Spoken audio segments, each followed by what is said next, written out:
All right.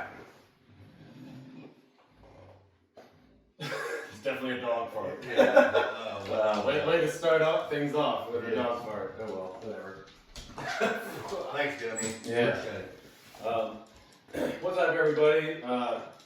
This is our first kind of attempt at a podcast for Operation Antifragile. I've kind of had this idea just as I go and visit with some of the Marines I served with or first responders, that it'd be kind of cool to hear some of their story, talk about a little bit of what their experience has been with the retreat. And this is just a pretty chill and open conversation. I've never really hosted a podcast, so we'll kind of see how this goes. But it's basically just two Marine brothers getting back together. We've talked a lot. Haven't seen each other in 16 years. We've always kept in touch really well. Yeah. This is Andy Rogers. I'm Matt Spade. We're both with 3rd Battalion, 4th Marines. I was in Lima Company. Rogers ended up staying in Weapons Company. When we were first assigned there, we were in Weapons Company together. That platoon was eventually disbanded, but we all pretty much Stayed pretty close knit. Yeah. I mean, for the most part throughout our career.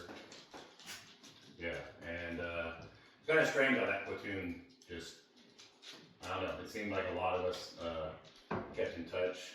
There was, for some reason, kind of a special bond with that. So with that, I really want to hear, a lot of people have heard some of my story.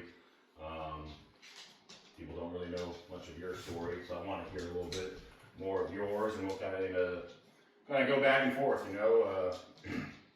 We've had a lot of similar experiences and struggles, and I think a lot of other veterans, first responders, tactical professionals in general can relate. Yeah. So that's part of why I want to do this, and I think that there's other guys we've served with, other guys we know that I think can also get healing just out of us talking, and seeing that you're not alone if you are struggling, and there are methods to get better, other than prescription medications and just things that seem to 100%, yeah. So with that, Rogers, tell us a little bit about yourself, I guess. Give us a little background story. Alright. Well, I grew up in Arkansas. Really never thought about the military ever being in my life. Closely, towards the end of my senior year and junior years, it kind of intrigued me a little bit. 9/11 had already happened. Had a Marine buddy actually come back from Fallujah injured, so that kind of, sparked a little bit of interest, not just because, hey, cool, he went to combat, whatever. No, it was just more like I needed to go do my duty and maybe help out in this war. So it was kind of one of those aha moments, I guess, as far as, okay, cool, let's start looking. So he was in the Marine Corps. I started off actually, I was going to the Army, and just kind of, my mother said, hell no, you're not going. No. So Moms don't usually like yeah. that. Yeah, my mom likes it. So I had to go to Plan B, and they wanted me to go to college and all this other stuff, so I did. Ended up doing 2 years and got 1 year's worth. That's when I figured out I just needed to do something with my life. That I needed, one, to get out of my hometown, two, become something other than just whatever I've done in my life, as far as a high school and college kid. Then I had a guy I played football with come back from Marine Corps boot camp in his chucks, and he was like, hey, want to go to the Marine Corps? I got my guy. So he was on recruiting assistance, met the Marine recruiter, and and that was all she wrote. Yeah. I mean, I was locked and loaded, ready to go. Got a delayed entry program. Actually, was supposed to go to boot camp in August, like during my birthday, and I was overweight. And they're like, all right, we're gonna drop you if you don't lose X amount of weight. And I was like, oh crap. So I actually wanted it bad enough to where I diet, exercise, did all that, and I actually got down to the weight I needed to be. And the irony of it was I went to boot camp on September 11th of 2006. So, and then, boot camp was boot camp. Became a Marine. Tried to uphold the standard throughout my career. Got married. Strongly advised it has to be the right woman if you're going to get married. I did not marry the right woman.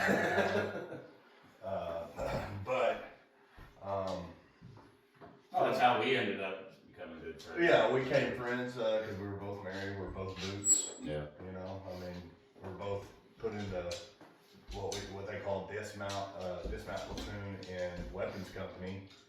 The idea was that we would go out with some cat teams, but we would explain what cat teams is just to everyone. Okay, so CAT is Combined Anti-Armor Team.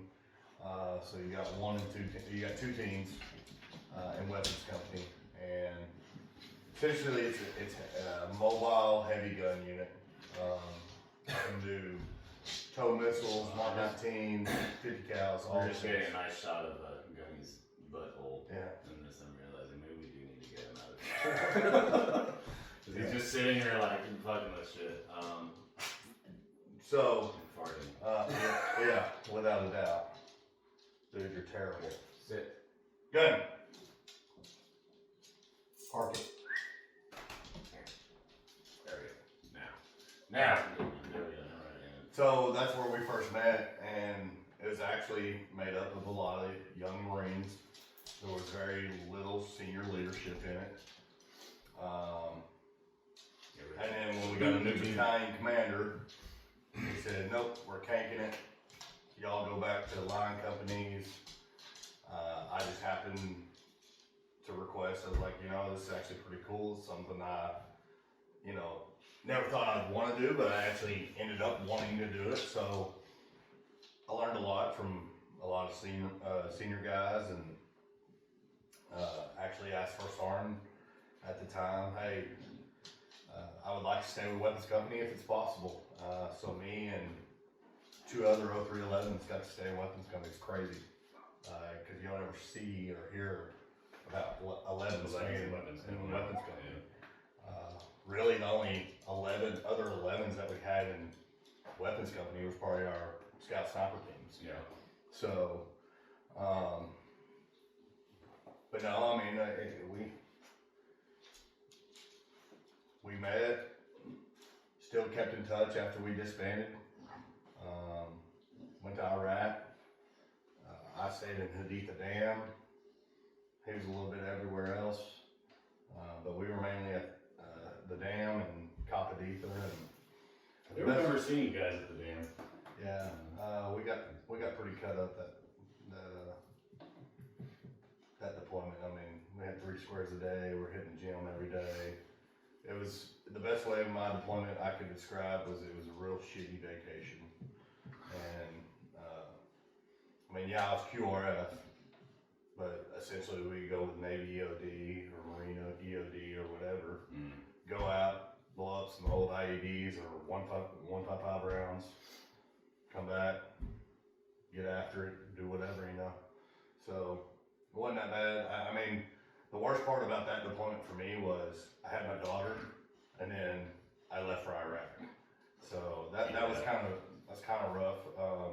That is something I got a tremendous amount of respect for guys that had kids and deployed, because I had mine afterwards, after being out for a good while. Yeah. And man, it's just this instant love that you have, and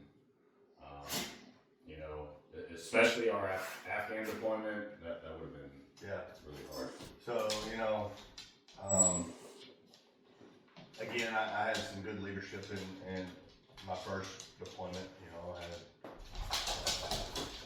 Gunny Foster, retired Gunny Foster, and Sergeant Jaquez, Corporal Pedroza, a couple other guys, you know, Corporal Matthews, Sergeant Matthews, just a really good group of guys. I mean, they taught us some things, you know, which I think helped me progress as a leader and progress into the role that I was going to be in the next deployment. Staff Sergeant Gill, or Gunny Gill, who's retired now. But no, like I said, it was a long deployment. We just kind of did, you know, a little bit of this, a little bit of that, and just with nothing to it, you know, in general. Got back, and they started moving around people, you know. You know, people from Cat 1, some of them would come over to Cat 2. Some of the Cat 2 guys would go to Cat 1, you know, so, and then you just had to build another rapport with all those other guys. Hey, I do know my shit. Hey, I'm good to go. You know, just being, you know, a dude out there trying to do his job and do it right. Fortunately, I got to go to the squad leaders course, which I actually loved at the time because, you know, I learned a whole lot. I love the squad leaders. It was awesome. I don't think people realize just how good of a school It's a great course is. and I would recommend it to any infantry guy that's looking to be into a leadership role. At this point, I was a Lance Corporal, and being 11, if you know, is the hardest thing to get promoted as an 11 because there's so many of us.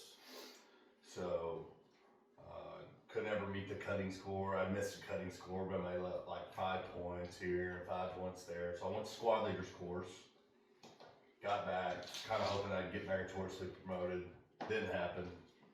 So I was like, whatever. I know in Cat 2, for sure, we had 3 Lance Corporals holding sergeant billets. Yeah, it was pretty much the same for us. You know, so I mean, I think if you, in my opinion, if you rate that position and you're good enough to do it, you need to promote those dudes. Yeah, that's how I think. You're doing the job. Yeah, you're doing the job, so why make them wait? And then, you know, they're not getting the pay for doing right, extra work. right, 100%. Yeah. Doing more, getting paid less. Yeah. Right. So, So squad, what would you say like your biggest impact from squad leaders course was for you? Like what was like a key moment for you that really helped you just develop as a leader? it's a good question. There's so much of it. What I would say overall is doing the briefings and doing your 5-paragraph orders and stuff like that, and getting sound in what you want to do and how you want to do it, and prepping and planning and the thought process that goes into the patrol or the raid or the ambush or whatever you are doing, and knowing that, hey, you also have other elements out there too. And at the time, as a young Lance Corporal, I didn't realize I had QRF and all these other things. And then as I got through squad leaders course, I was like, well, I'm an idiot. I should have used all you these learned assets. about all your resources. Yeah, I was like, I didn't realize I had all these resources. But I would just say the prepping and planning really, and you know, just holding a physical standard of being able to run, shoot, communicate, all those things, and that I mean we did that in you know. Yeah, I was like, they would always say like, welcome back to the Marine Corps in squad leaders course. Yeah. When you first get there, and I think you're very accurate with just like how well it gets you at the prepping and the planning and patrol briefing. Yeah. which is huge, what goes into missions. But I remember in Afghanistan when I had to take over the squad, I did a patrol brief. I had to take our regimental commander out, and after I gave my brief, he said, "That was the best patrol brief I've ever heard in my entire career, and you're a goddamn Lance Corporal." And that just kind of shows how the Marine Corps is, and infantry for 11s, where it's like you got a lot of Lance Corporals that are running the show, man. Yeah. And that's not a bad thing. I mean, that's a good thing. But, you know, at the end of the day, I mean, yeah, they are. There's going to be some dog farts jumping in here every now and then. Oh, well, whatever. And it just goes to show you that Lance Corporals really do a lot of the work. Yeah. And I'm sure that's even in the non-infantry units. Yeah. There's a lot of Lance Corporals that hold titles, that do the work and everything else. Nothing against an NCO rank or staff NCO rank, but I think it kind of makes you just, I don't know, I think it instills this, you really learn how to work as a team and how important it is that if I don't do my part as an individual, everything fails. And that's something that I feel like sticks with a lot of like Marines when they get out too, that I've seen is just like, that even if you're not in a leadership role, you still play a very important role in the whole effort. Right. And yeah. But anyway, so let's get into a little bit of the Afghan deployment now. We kind of talk about the training and stuff, and you know, our orientation, and so for Afghanistan, we were both slated for NAUZAD. Yeah. Which we were super psyched. You know, and reflect back on that. One thing I do remember before we went to NAUZAD was we went to a memorial service for 1-7, and they had like 19 or 20 KIA, if I recall correctly. I think it was something like that. And when I knew that we were going to that place, I was like, this is no shit gonna be the real deal, you know. So even served with a couple guys in squad leaders, of course, that were on that deployment. Yeah. So it just, there was excitement that I'm going to get to do my job. There was some fear that, hey, you know, I might not get to come home. You know, and getting on the bus, you know, you got a 1.5-year-old waving bye to you. I mean, that breaks your heart, you know. Yeah. I was crushed that day. But, you know, you knew you had a mission, you knew you had a job to do, and that's what Marines do. They push forward and compartmentalize. and they just put things back. Yeah. And, you know, that's kind of what goes into, like, you know, what we're doing with this and the operator syndrome thing is that, you know, all these veterans, first responders too, you have a mission to do, and you have to put this shit in this different spot, do your job, and then that's still there, and it's hard to go back and access it, and it just stays with you. So we're trying to get all this stuff to kind of unearth for people. Yeah. But yeah, sorry, continue. No, like October 4th, we left out at like 3 a.m. in the morning.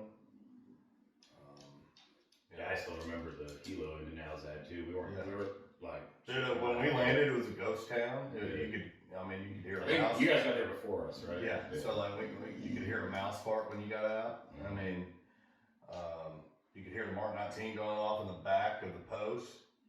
So I mean, it was just a surreal moment. Yeah.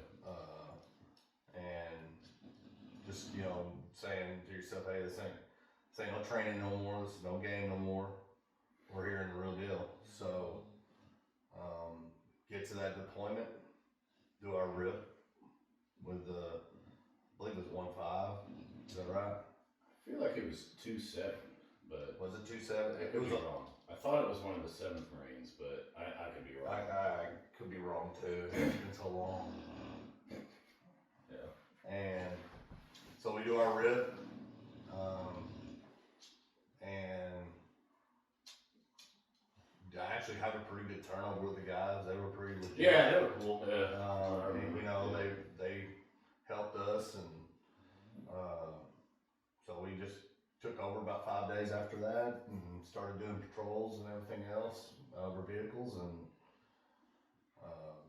get called out on a QRF mission at 3rd Platoon in a firefight. And Yeah, it was 3rd Squad. yeah, That's the one I think I was okay, on. 3rd Squad. Yeah, that's the one. Yeah, 3rd Squad, and I was up on Mount Olympus. Yeah, so we roll out, we get there, and we get blown up.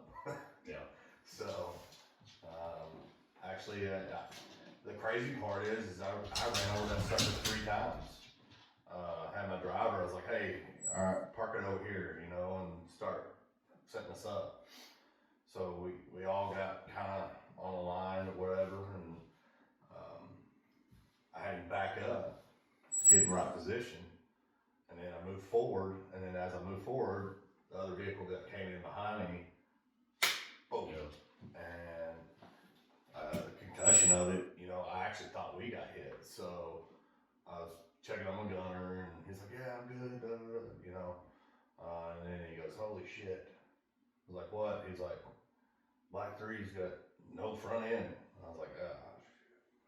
So, took some casualties on that one. Actually, you know, we Kazi back that gunner out.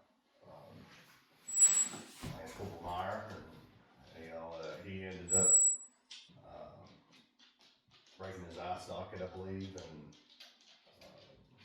ended up getting into a Kazi vehicle, and that vehicle got blown up. So he got blown up Yeah, so twice some in of one the day. background of NALZAD, since you know, people listening don't necessarily know, but NALZAD was essentially like a ghost town, and there was an IED belt. There's just IEDs, improvised explosive devices, for those that don't know, all over the place. There were even like old mines from the Russians, I believe they said. Yeah. When we first arrived, what they would pretty much advise for walking was one guy in front with a metal detector, everyone else follows behind in ranger file, which is a single file line, and you try to step in the same footprints as the other guy. Yeah. And that was pretty much essentially what we did right off the bat in the deployment. Eventually figured out there were some spots that I don't know. It's just that's what's scary about that area. You know, just like you were saying. You know, it was like we were all excited. You know, Marines want to fight. They want to. Yeah. You know, they want to get some, but there's also that fear. You know, I know there was one night I definitely lost it. I was crying, talking to my wife. It wasn't about myself. I was worried about my guys. I wasn't sure if I was going to be a team leader or a squad leader, and I was like, I don't want my guys to die. I don't want to lose anybody. Like, I don't know how many people I'm going to be responsible for. And I was 21 at the time. I turned 22 in Afghanistan. So it's just you know, now looking back, you know, at the time you kind of think like, you know, I'm a man. I'll join the Marines or whatever, and shit, in my opinion, you definitely are. But at the same time, looking back now, I'm 38, and it's like, damn, you know, we were just kind of kids, essentially. I was 24. I mean, I joined the Marine Corps at 21. Yeah. But yeah, I was a vehicle commander for the first part of the deployment was like Black 2, and then later part of the deployment was like Black 3 or something, you know, along those lines. But no, like, you know, 2 vehicles go down that day. We're out there all freaking day because we got 1 wrecker, and if that wrecker gets blown up, we're definitely staying out there all night. You know, we're getting shot at, we're getting mortared, we're getting all these other things. And then, you know, they'd lull in the fight, and it'd be a lull for a while. Then you get a little bit complacent and stupid, so they'd pop shot you and just say, hey, you know, we're here. We're freaking here watching you. You know, the one thing I remember is it was getting dusk, and I could see bounding coming up with flashlights. They would have flashlight over here, boom, they would bound up. Another flashlight over here, bound up. And luckily, I mean, nothing bad happened that night. provide the security we needed to get those vehicles out, get those guys that have been injured out, and in a timely fashion, and then return to base. Now after that day, I'm pretty sure we got a pretty good ass chewing,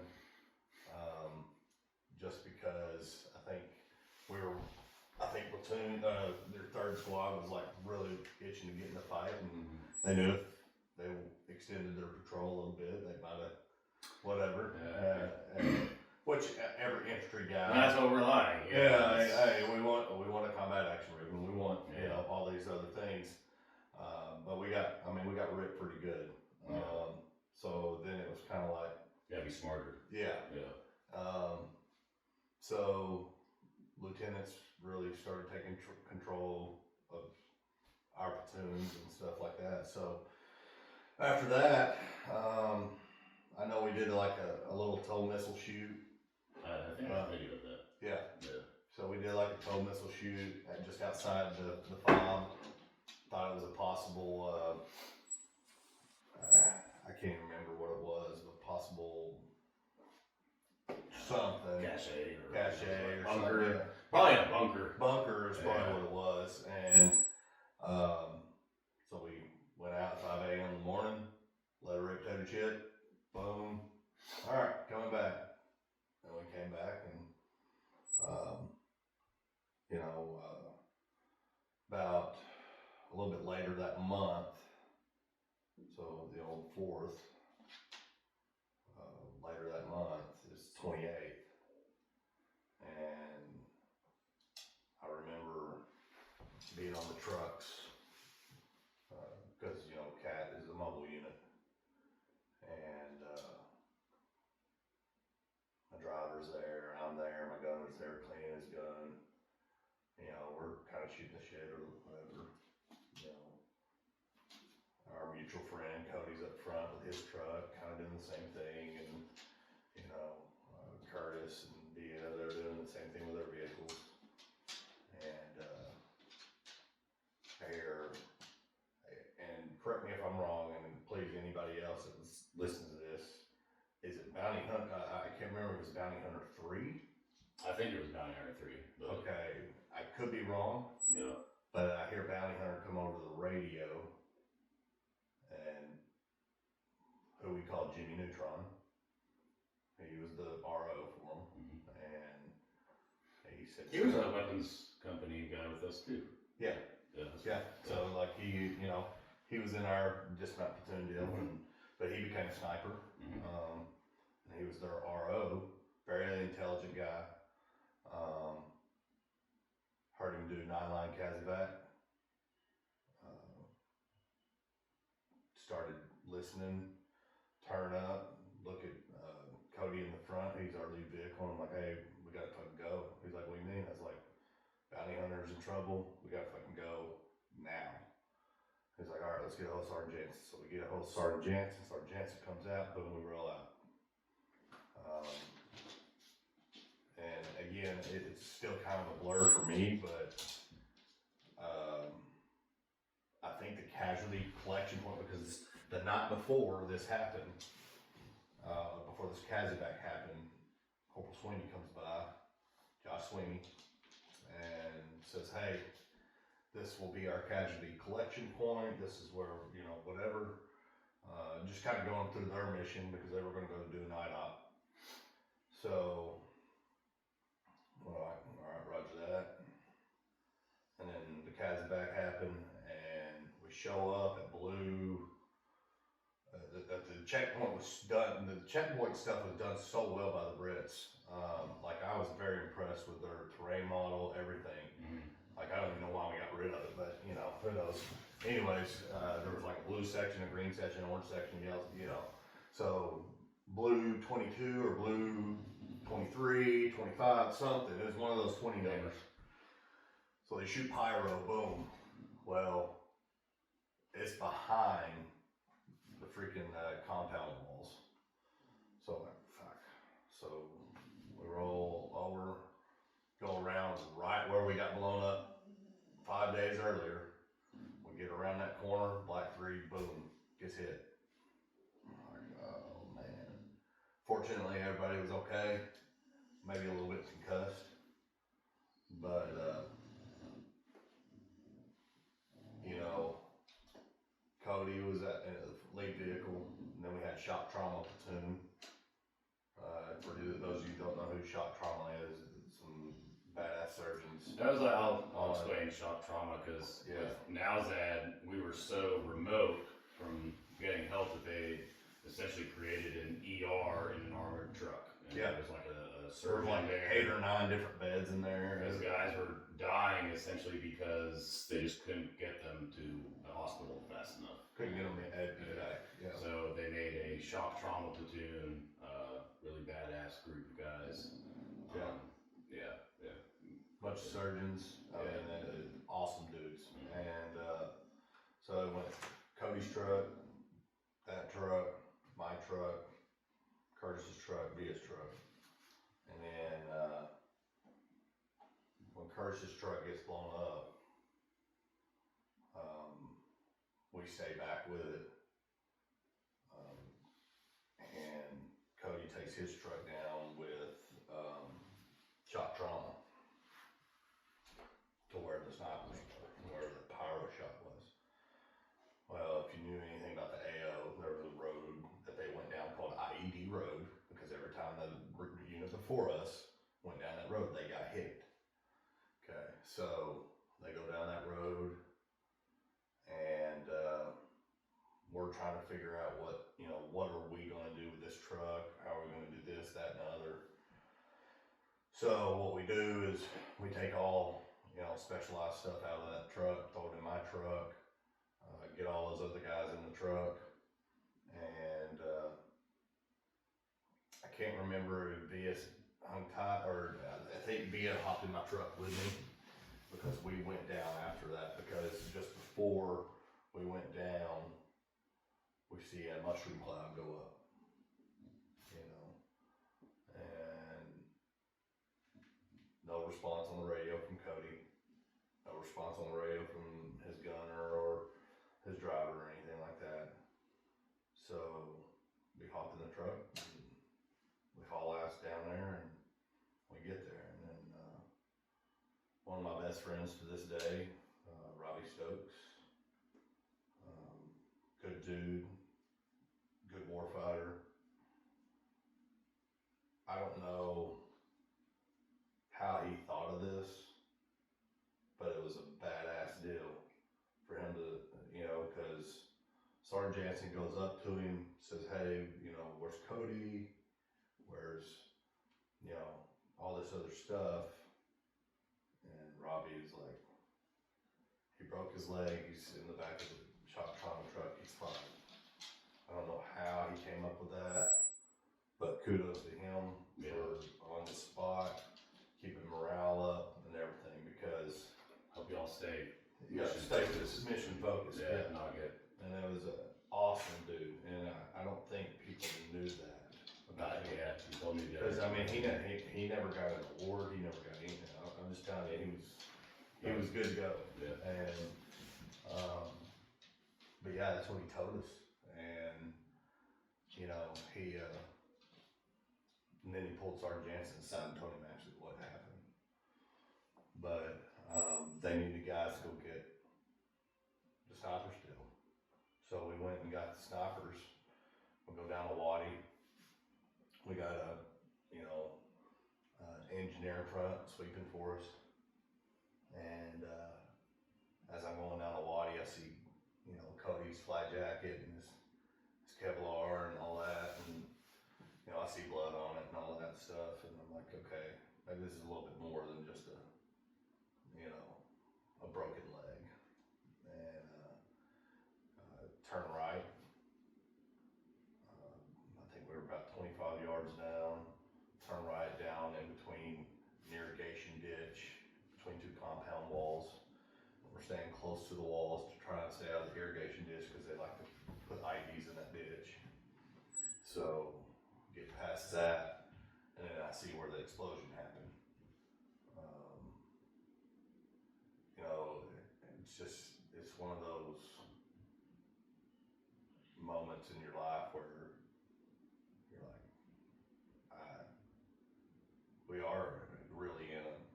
war zone. We are really, and, It's very real. and now one of my friends who I've served 2 deployments with might not be here.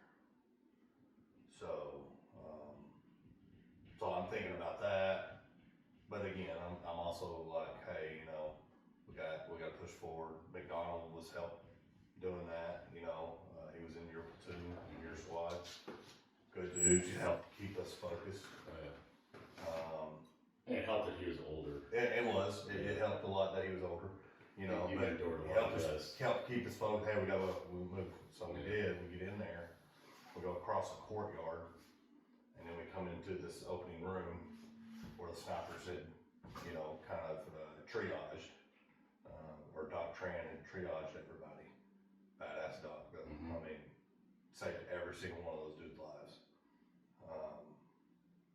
See Josh Sweeney on the right. I honestly thought he was dead. So I went to the next guy, Corporal Harrison. Sergeant Ritter was in there. And then you had Gillum, and then you had Jimmy Neutron. So we take the 2 guys that are pretty jacked up first.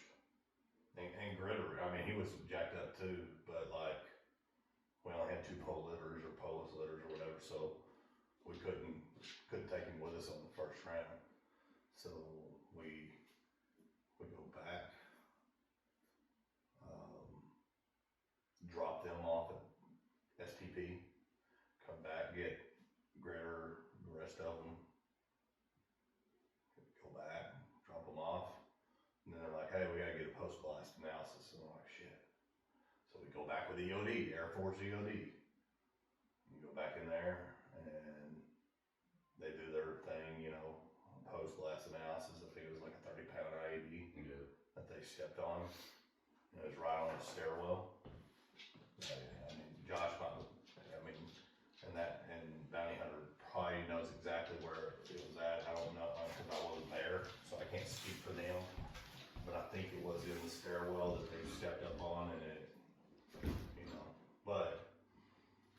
Once again, I think people just don't realize what now is that they have on the stairs, the doors, the windows, and walls. I mean, it was everywhere. Yeah. And you're talking about having your butt about as tight as that. It was every time you went out. So, after we do all that, we get all their gear, we get everybody back. We got PJs overhead, badass dudes. They were offering to go down and do everything, Yeah, man, they're badass. So we get back to the trucks, and I look at Via, and I'm an optimistic guy, and I look at him and I'm like, hey man, I'm glad Cody's at least okay. He just lost it. He lost it on me, and he's like, no dude, you're a freaking retard. Basically explained to me that Gonzo had told him what Gonzo had saw, and that was Cody's gunner. And I don't want to speak for anybody else's story, but that's what happened for me. So I had a little realization moment.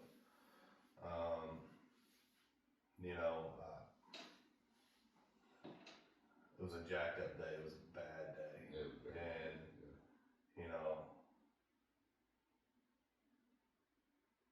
every day it comes around, I don't forget it.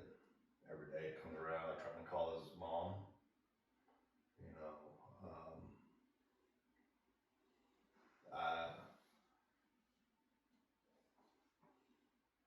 You always have this survivor's guilt.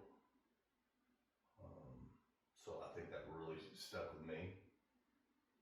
And,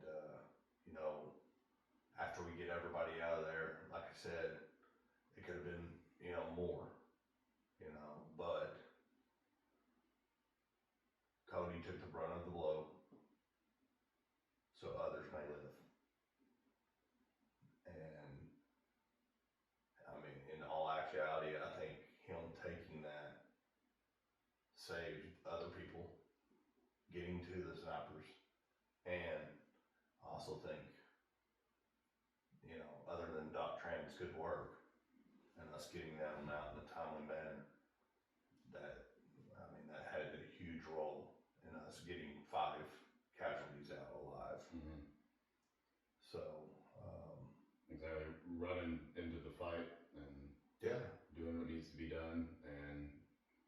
save others, you know, so that others may live. Basically, it is. Yeah, Just, and you know, I mean, it's the ultimate Marine story, though.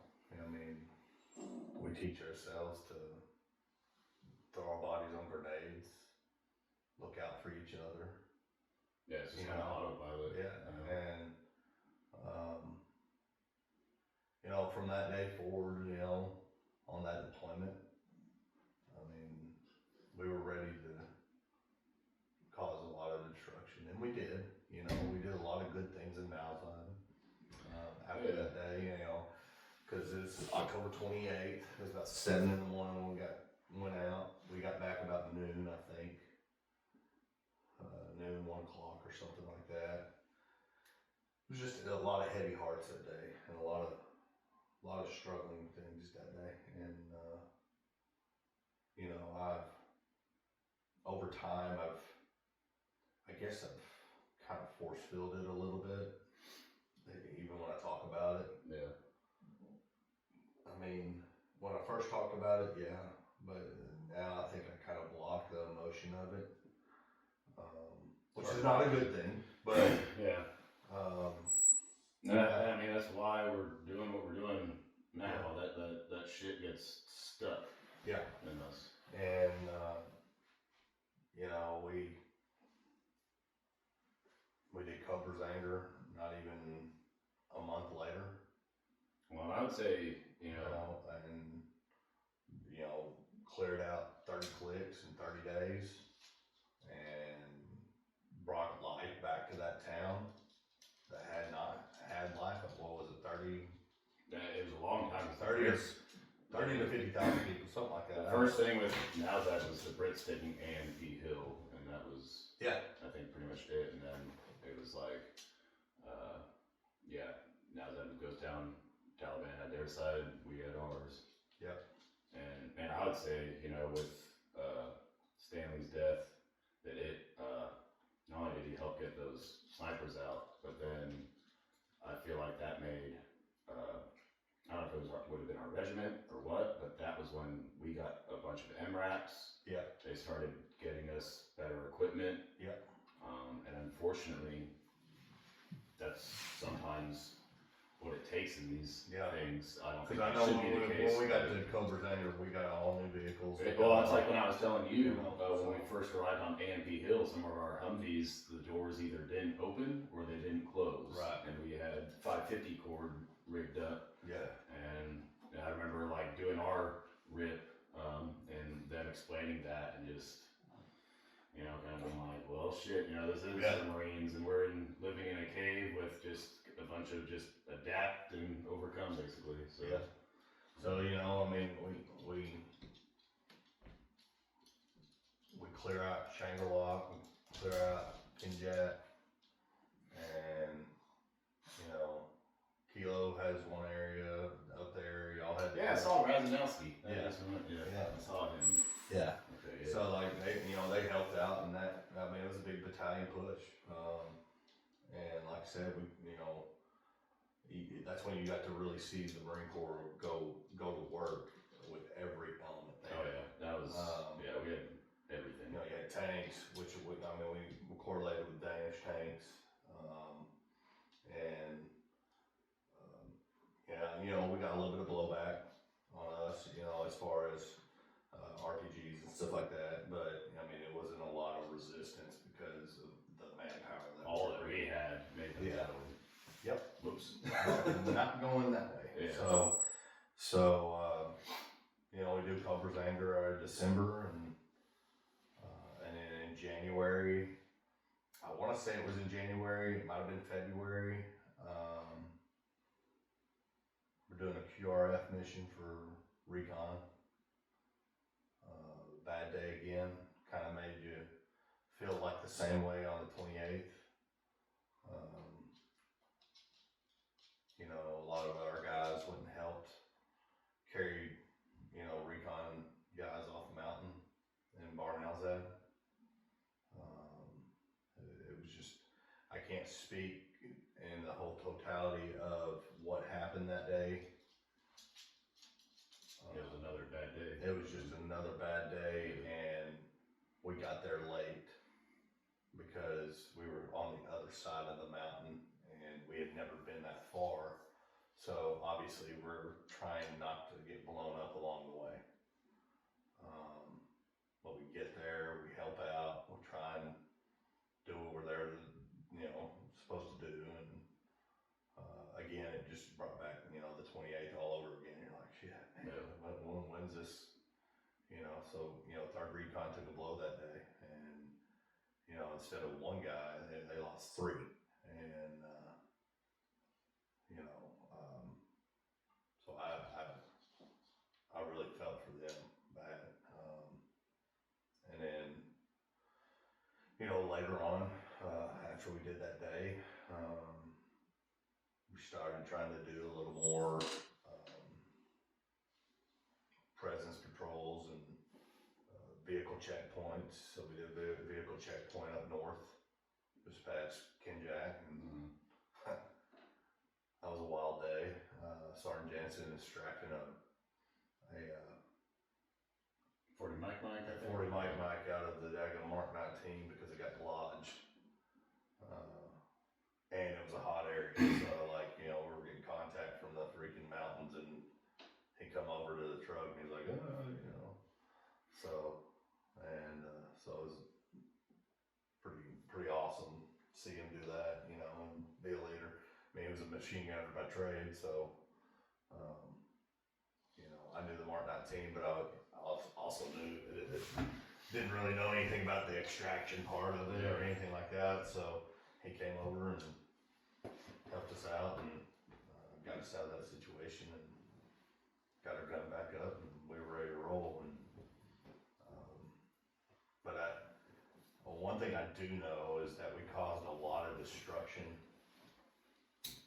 enough destruction in that deployment to where the Taliban did not want any part of what we had to offer. No, they were very scared of us, I would say. They were petrified. Yeah. And that was coming from the interpreters. They intercepted radio traffic. Yeah. What'd they call us? Because it was different from Devil Dogs. And, Yeah. Dang it, what was it? I can't remember what the name was, but I just remember they were like, somebody's got to remember. Yeah. Ask around. Yeah, but they definitely didn't want to mess with us. No. Yeah. And the unfortunate part, after we left, I know that unit took a lot of casualties Before we left. even got out of Afghanistan. Before we even got out, they were taking casualties left and right, and and you look back and on a deployment like that, and we got lucky. That's what I was about. It's like we don't realize how lucky we were. We had 5, 6, maybe 7 casualties, and then 1 KI. Yeah.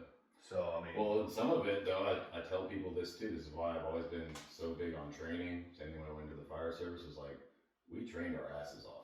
Yeah, we did too. And that was part of why I got out when I did, because in between the Iraq and Afghan deployment, I was barely home. Yeah. I was constantly gone training. Yeah. And I mean, it paid off, but it's well, I mean, when you say that, so essentially you take your 30 days leave or whatever that you had saved up, go on leave, chill out, and then as soon as I got back, hey, you're going to squad leader service. Yep. All right. Yeah, just already back in it. Yeah. Yeah, and then that was it. We went to Bridgeport. I was glad I was squad leader course because y'all went to Bridgeport. Yeah. And then a bunch of guys went to India. I missed out on India. Did you get to go to India? No. That was a Lima thing, I think. Yeah, I didn't get to go to India. Yeah, they lost my freaking passport or my orders. That's what I got my orders in the mail like 2 years after I got out. Yeah. And it's like they found my orders to India. But anyways, yeah, it was India, Bridgeport, TESOL, Squallier course, and then just I don't know. One thing I failed to mention on that 28th of October day, Recon did come out and help us. So we were grateful they came out and they helped us extract guys. So it wasn't just us. I mean, it was a team effort. No, yeah, for sure. Yeah. So I didn't want to leave anybody out, you know, on that. But that's what sucks sometimes too. Is like you don't even, you know, there's so many parts. That's why I wanted to start doing this too. Is just, you know, hearing all these different perspectives, and you find out about things like, you know, you did things I had no idea happened. You know about things I had no idea that happened. Same thing with me. Like, and there's all these different perspectives, all these different stories, and it really also then just makes you realize, like, you know, that we did get pretty lucky to come back, at least with all our limbs and everything, but we still came back injured, just different ways. Yeah. And it manifests in other ways. Is there anything else about the Afghan deployment? No, just, you know, got home and, you know. And then it was I know my experience was pretty much, I was out very quickly. It was like back from Afghanistan, and I think it was like, so we got back in May, I was out in late June. yeah. So, because I had leave, you know, saved up or whatever, so I didn't take my leave until like July, and then I had all July, and then went right into law enforcement when I got out. So, you know. So yeah, what was transitioning out like for you? And then you got into law enforcement. So You know, I was kind of excited. Oh yeah. I get to go back to the real world, yeah. And then I get to the real world, and I'm like, oh, this sucks. Yeah. You know, being a cop was okay, but it wasn't like being a Marine. Yeah. You know, And you miss everyone. Yeah, you miss everybody. Yeah. You miss guys, even the guys you hated. You miss. Yeah. You know, I mean, just you know, law enforcement's just a different type. I don't want to call it, say, a brotherhood or camaraderie. It's different. It's definitely different. Same with the fire service. I'd say it's just the Marine Corps bond that you get, especially going to war. Yeah. It's that trauma bonding, I guess, but it's still just it's a brotherhood that just out. I haven't seen you in 16 years. Yeah. Sure doesn't feel like it. Yeah, I know. We just pick up right where we left off. Which we stayed in touch pretty well. Yeah. Which I'm very grateful for. Yeah, same here. And you know, so anyways, I'll go back into the, you know, law enforcement and everything. Well, you know, I mean, it was just kind of like the next thing for me. I didn't have a college degree. I didn't have any other skills other than shoot, look, communicate, and you know that I'm a Marine, and so went to law enforcement, went to the academy, excelled at the academy. You know, graduated as class commander, and you know, I just did my job. I thought I did my job well. But I always knew in the back of my mind, this is not exactly what I want to be doing. Mm-hmm. And, you know, so I ended up getting out of it because I knew it was just not the profession for me. No. Just for many different reasons. Some I'll explain, some I won't. Yeah. But, you know, one would be the pay. The pay was terrible. Yeah. And Which just makes life even harder. Yeah. So. And especially with inflation and everything else. So, I just, you know, didn't want to do it anymore, and glad I found my way. And, you know, I went into coaching after that. Got back out of coaching, went back into law enforcement. Got back out of law enforcement, but I'm back into coaching again. So I mean, that's kind of where I'm at now. You know, coaching, I feel like is great for. Again, that's what I'm doing now. Not like football coach, but it's just, I think it's extremely beneficial for like combat veterans like us, where it's like you get this job where you get to mentor people and a lot of young men, and you know. Gives you us build a good relationship with them, you know, you can impact their life in some way. So that a So you think going into these tactical jobs is always like kind of the route to go, but and I feel like it is for some. Yeah. But yeah. I just, you know, only for so long. I know before I graduated high school, I wanted to be a coach. I just didn't know how I was going to get there. I wasn't, you know, I didn't apply myself really in high school, so I hated school. I hated all that. So, I mean, it eventually came with time. I, you know, graduated college, ended up getting my master's, all that fun stuff, you know. But I took a lot of detours to get where I'm at. Yeah. Just, you know, from a mental health standpoint to everything. There's regrets I have. There's other things that I wish I could do over, but you know, I'm living the best life I can now, and got a good, you know, family and wife and kids, and you know, I'm hoping whenever we get into the talk about the stuff we've done, help somebody else, because trauma is real. Mental health is real. There's no shame in, you know, asking for help. I know as a Marine and a guy that tried to uphold a good standard, you know, you want to be prideful and you want to be like, no, I'll be all right. No, I'll be all right. Well, there's a time where that force field gets broke through and you're not all right. So,